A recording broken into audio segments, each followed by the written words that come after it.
Charlie, I've heard from a number of companies along the lines in terms of information sharing that could be very unwieldy as far as sharing with the government. And there have been a number of companies who have said, yes, we recognize that we need to have the latest information about what threats are out there and what steps we can take to protect our business, to protect consumers, to make sure that our websites are not hacked and people are not misled.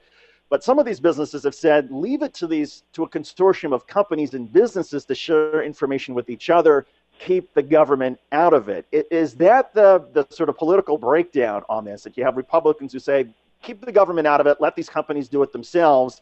And then you have some Democrats who say, well, the government is actually in a better position to coordinate and make the information efficient to everybody and provide the latest information than some random consortium of businesses. Right. Well, a couple of things in there, David. The argument from the Obama administration is that we recognize that you on the industry side do want certain government information. There's stuff that government intelligence services are picking up about potential attacks that may be coming in aimed at utilities or something. The private sector wouldn't necessarily know about that, and they would want that information.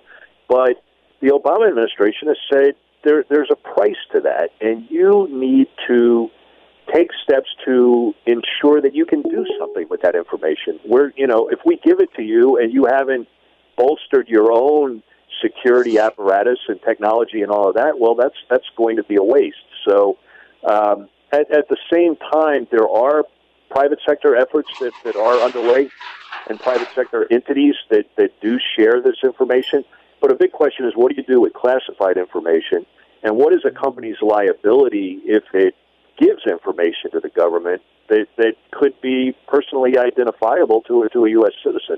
Those legal issues need to be sorted out, definitely.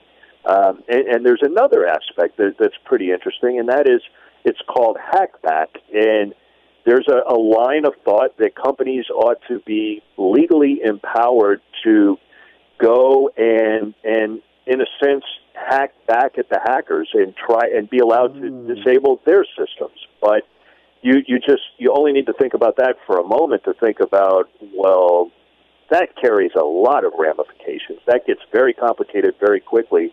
And, you have to ask yourself, do you want a private company to actually be a tool of U.S.